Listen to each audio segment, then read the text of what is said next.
What's going on, everybody? It's Ashton, your coach of the Winnipeg Jet Punches, and today I'm excited to bring you back yet another Pokemon Draft League content video. This, of course, being the URDDL. It is the 7th season. It is week 7, and it's going to be against our good friend in the league, none other than Froggerman225. He's coach of the Atlanta Gudras. And before I get further into the team analysis for this week, I just wanted to say that I really apologize for the activity with this league. I ended up having my girlfriend over for a week or two there, and obviously I wanted to spend as much time with her as possible before she had to fly back. So yeah, so I apologize again for the inactivity, but of course you can understand. Another thing to note. I am jumping ahead a week. As you might remember, last week's battle was week 5. We will be jumping right through to week 7 as our week 6 opponent, Blind Fangs, ended up forfeiting his week 6 and week 8 bouts against myself and Lawrence, coach of the Palestine Palafins. So a little bit unfortunate there. I would have liked to have had a the opportunity to get a battle against every single coach in our scheduled for the regular season, but you know how it is with draft leagues, can't always be available. I think it was something to do with technical issues too with his computer, but we'll have to see about that. Hopefully, maybe we'll get in like a mock battle sometime after the season, maybe just to see what would have happened. But yeah, kind of unfortunate there. But we set our sights to week 7 versus Froggerman. We are sitting currently now at a 6-0 and a plus 22 differential, I believe. So we're pretty high up in the standings. We're still behind Dusky. He's coach of the SSJ Infernus. We actually face him week 8. He's another coach that is undefeated. Well, I guess he lost his first game against Cadillacs in week 7. I think it was week 7. Or week 6. I'm not too sure. I'll have to look back. Just gonna do that quickly. It was week 7, yeah. So he lost a narrow 2-0 bout to Cadillacs and the New Zealand Breakers. So we are the only undefeated team left in the league. So we're going to see if we can't remain undefeated until our week 8 match against the number 1 seed in the league as of now.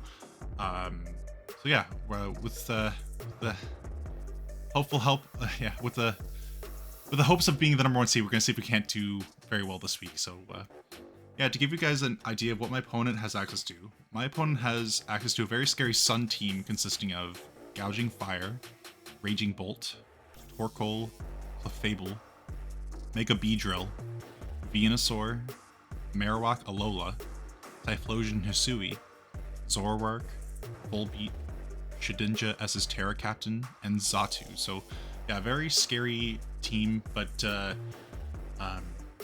yeah, obviously with a team like this, you kind of know what you're expecting. So obviously you see the Sun, and that's one of the main things that I'm going to be prepping for here, as you can probably see by my first 2 Pokemon right away. We have a lot of things that are hopefully going to be able to alleviate the Sun a little bit for us. So, but yeah,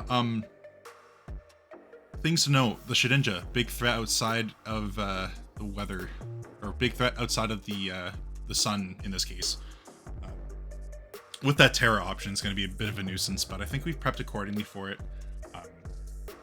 Hoping to not get Shedinja as has been going around in this league, and arguably there is a lot of things that can be said for this thing being Terra banned in the future, or at least moved up to like a higher tier, because I think a lot of people are just realizing how much of a struggle this thing has.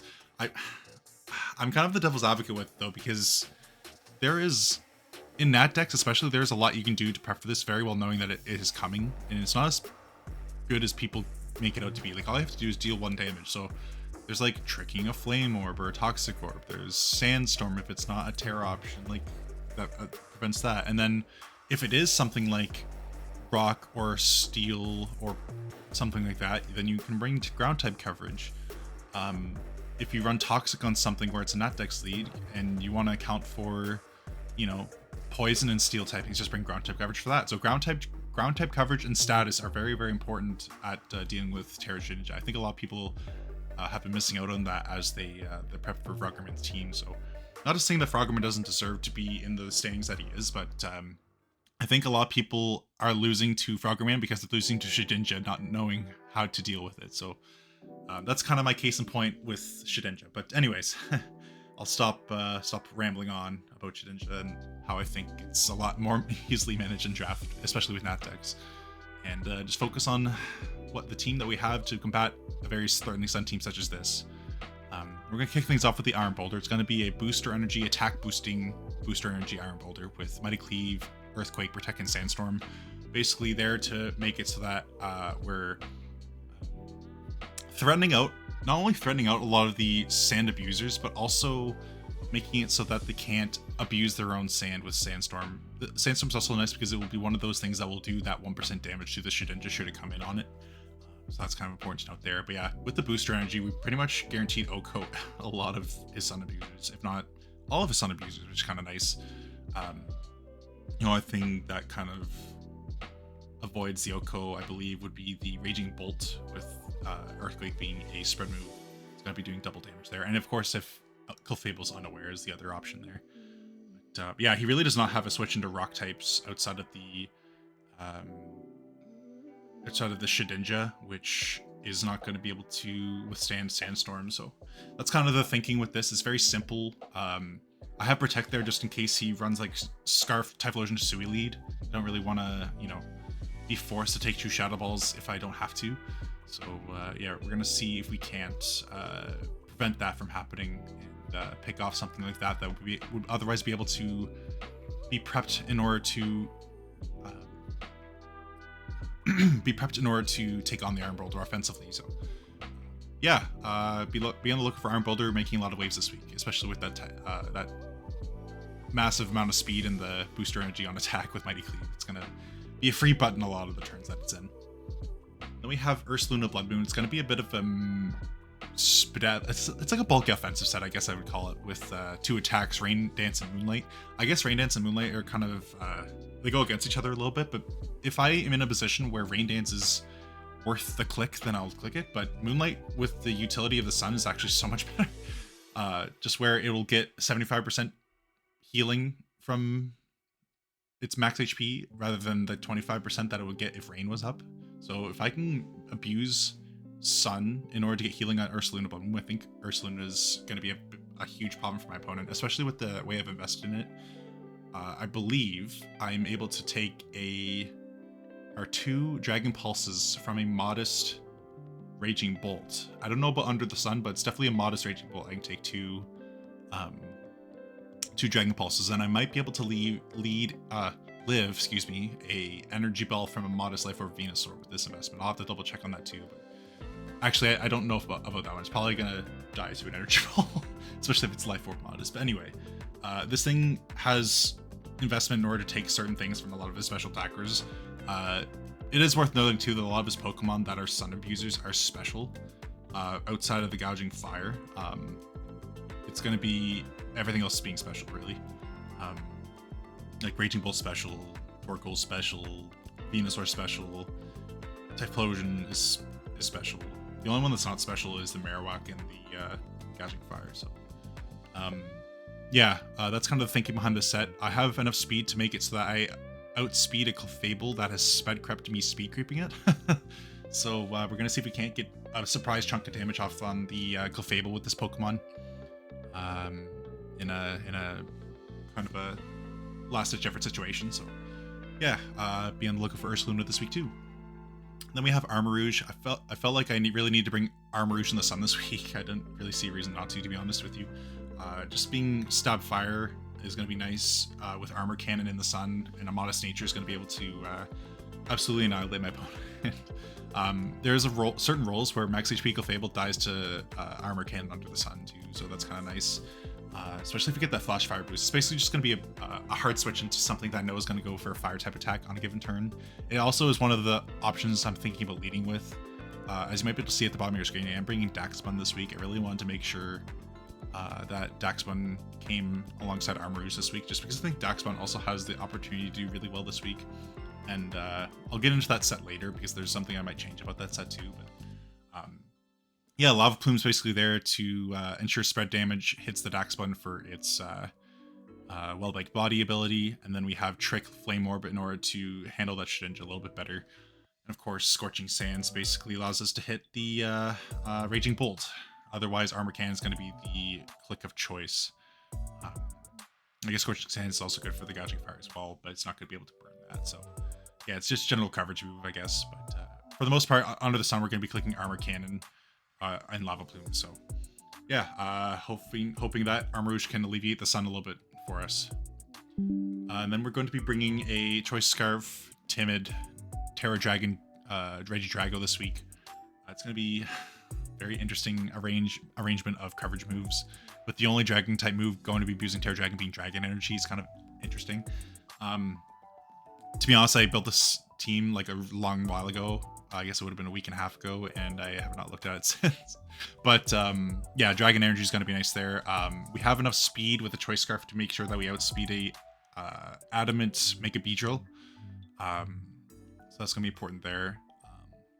I just wanted to make it so that he could either be Adamant and threaten the 2-shot on things like a defensive Persian or a defensive Daxbun, or he could be Timid and outspeed the Regidrago while not being able to 2-shot those things. So yeah, he's kind of stuck in a situation where he's in the T-building. He's got T-building syndrome where he has to bring one or the other, and one benefits him for only certain parts of my team and the other does not, or the other does benefit for the other parts of my team. But on the flip side of things, they both have their glaring weaknesses into me. So I don't know if Mega Beedrill even comes into me other than for the crutch option. Should I be Scarf Regidrago and he's worried about that?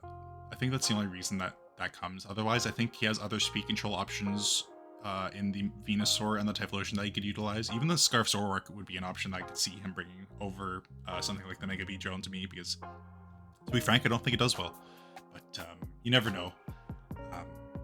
But yeah, Hyper Beam just allows us to I can't remember what I was hitting. I think it might have been I know it was the Clefable. Yeah, that's right. Hyper Beam, funnily enough, can 2-shot Clefable, which is hilarious. It might even do like upwards of like 50 or 60% now that I think about it. I can't remember why I put it on, but it was a silly reason. And I know it was for the Clefable now, I just don't know what the damage was. But I think it was in a situation where I chipped it down with the URSALUNA or something like that. Or the Iron Boulder, and then I could pick it off with a Hyper Beam, like late game or something. Anyway, it was funny.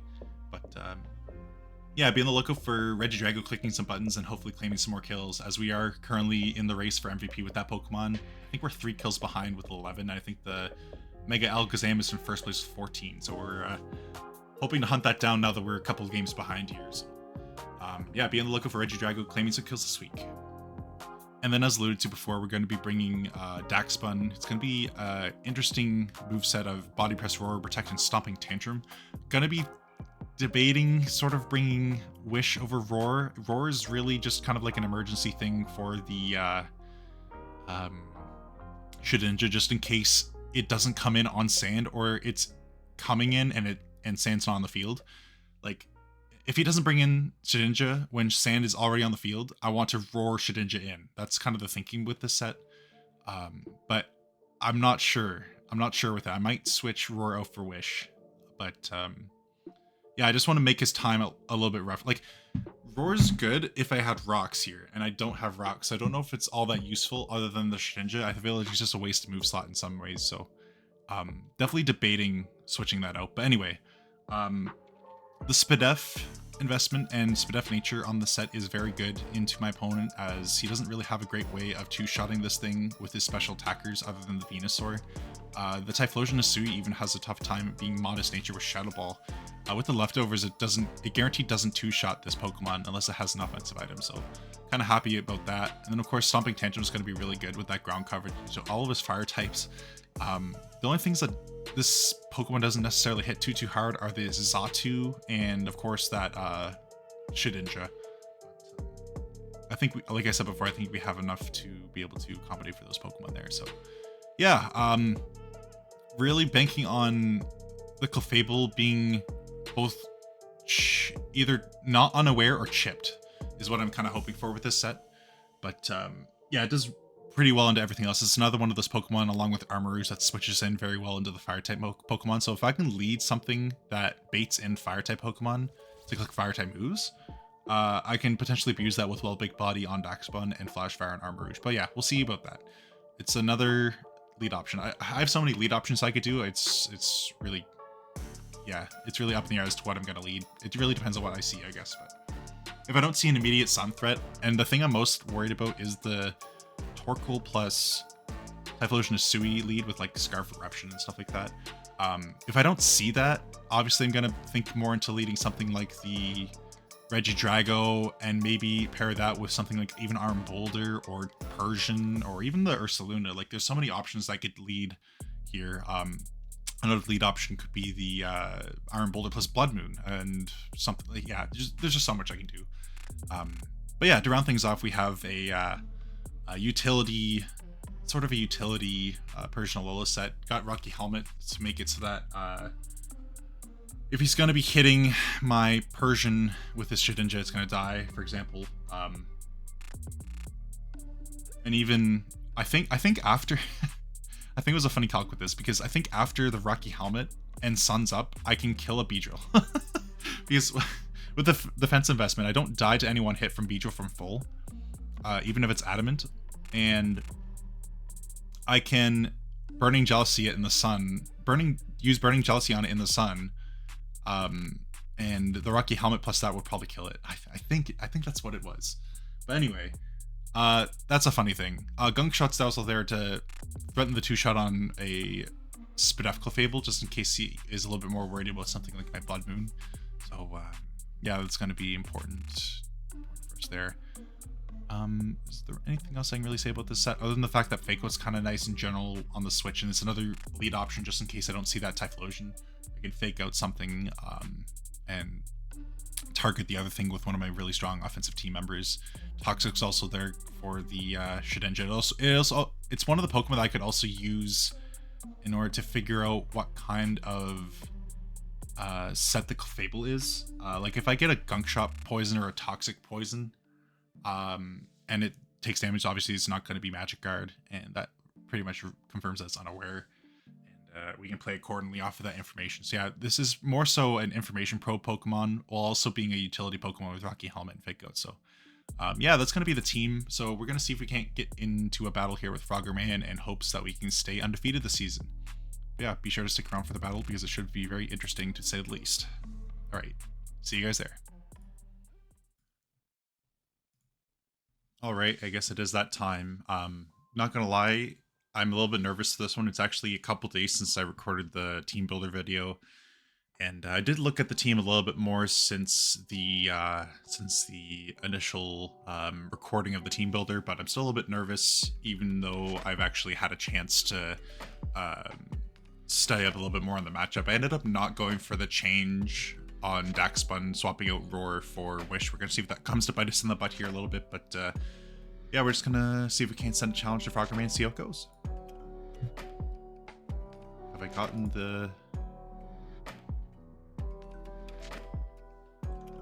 I've gotten the thing wrong.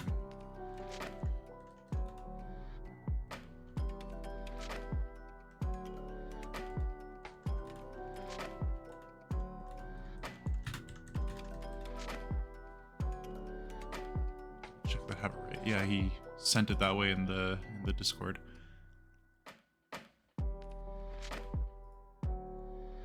Try it again.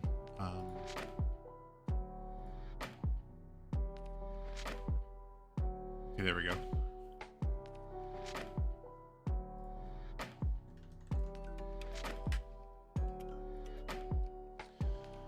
Yeah, okay. Change their username.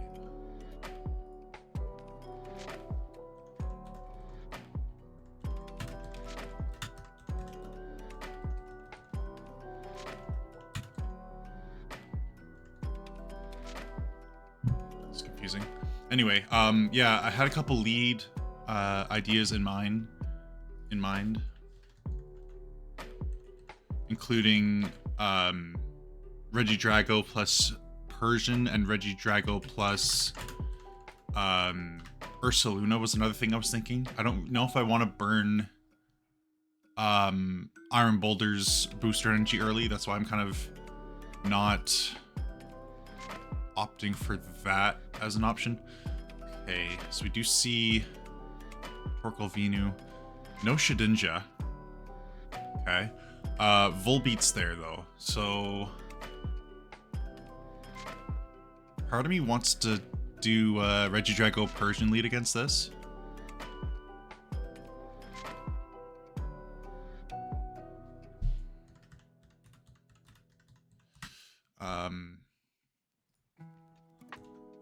Just gonna get the bot situated here.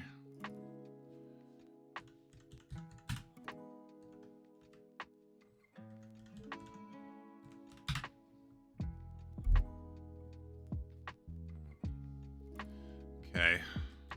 Have fun. Yeah, is there any reason to lead URSALUNA here? If I lead URSALUNA and he leads something like Torkoal Venu, I could hard switch into Armor Rouge. I'm just worried that if I lead Persian, he leads Typhlosion, it's Scarf, and I get a bunch of damage on Regidrago early, that's gonna stink. I think I kind of like Regidrago URSALUNA here. Yeah, Typhlosion, that's exactly why.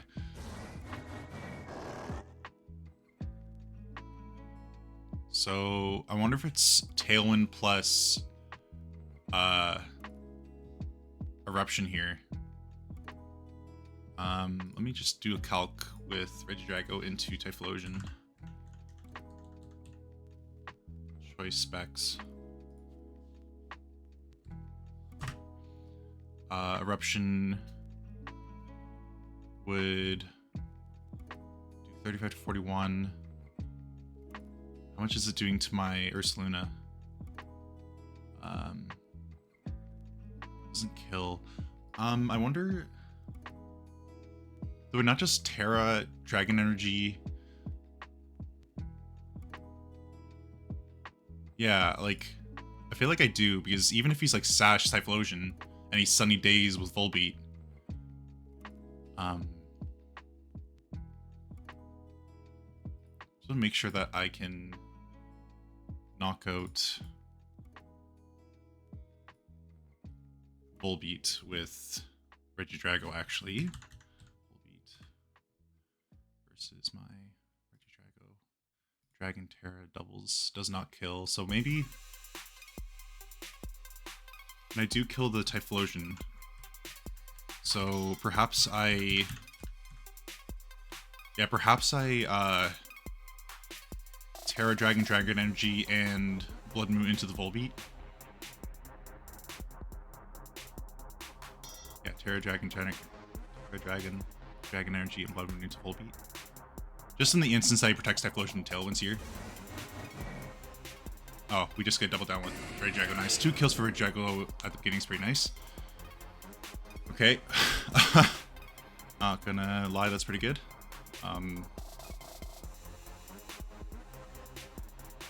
I think here, I'm assuming it goes Torkoal Venu. I'm surprised he didn't expect that, because he frisked my Scarf. Did he forget to put Prankster on his Volbeat as well?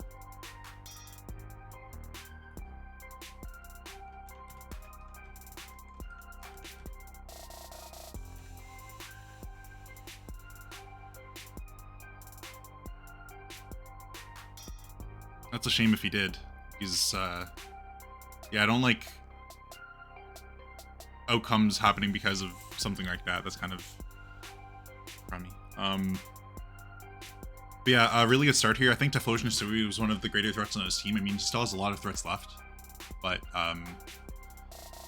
yeah, like, having a free fake out on Persian's definitely something I'm going to be very happy about going forward. Also, he didn't bring Fable, which is very interesting, considering I have a Terra Dragon, or possible Terra Dragon energy off of this thing. Very shocking. Yeah, Shedinja and Clefairy I thought were for sure brings. I wasn't necessarily expecting the Raging Bolt to come.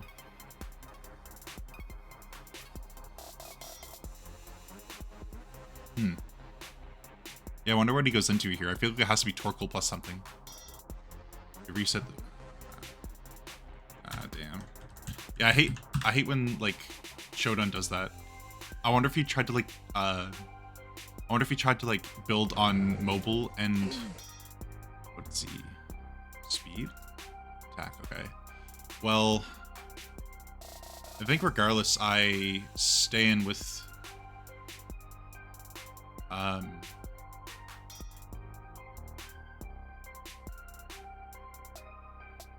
Stay in with Regidrago. Fire off another Dragon Energy. I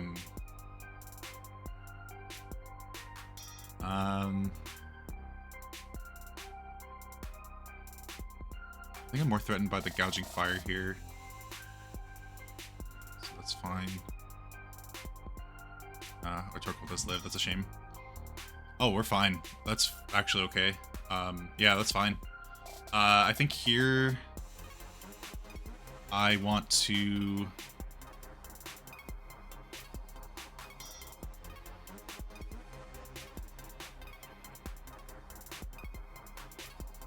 Scorching Sands into Torkoal, maybe?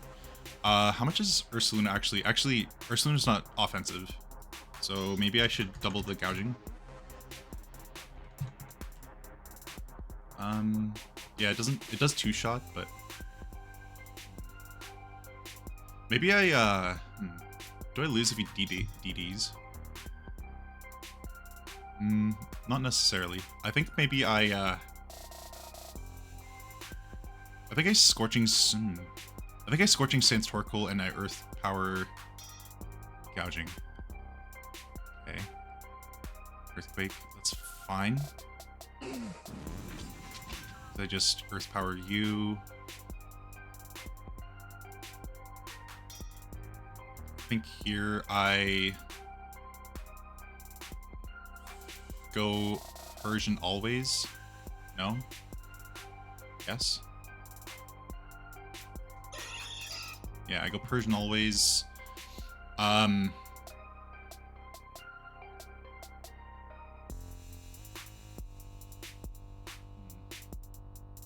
He's got a...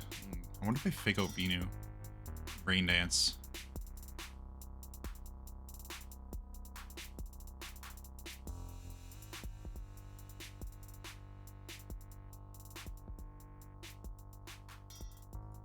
Maybe. Yeah, like, I don't mind sacking something for gouging to die to its Life Orb. I just want to keep Venusaur's speed in check. That's great. That's huge. Because now Venusaur doesn't have Chlorophyll.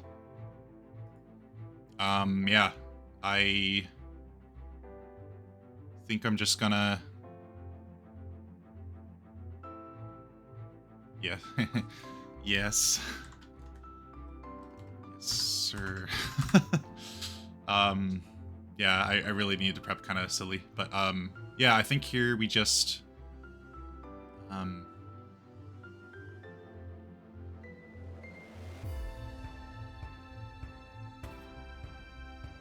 Toxic the gouging, or we gunk shot it. Try to gunk shot it, and then what is BLOODMOON doing to Venusaur? 68.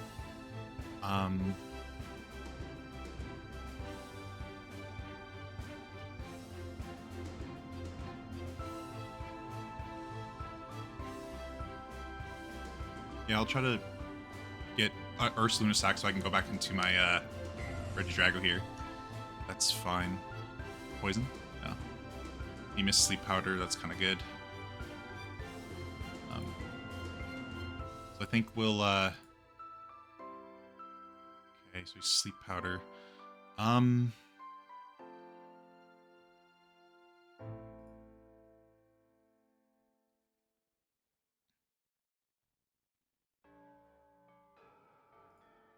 Toxic the Raging Bolt.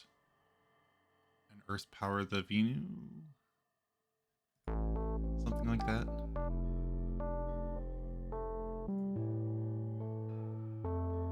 Okay, good. That works out well. Rocket Ball does kill me. Okay, so that's fine. I think we just go Regidrago 100% of the time here.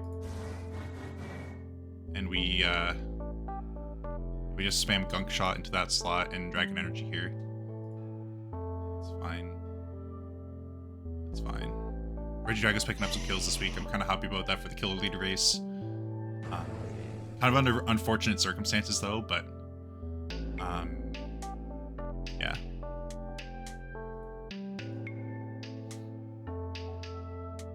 Thunderclap, yeah, and he just doubled down to Dragon Energy.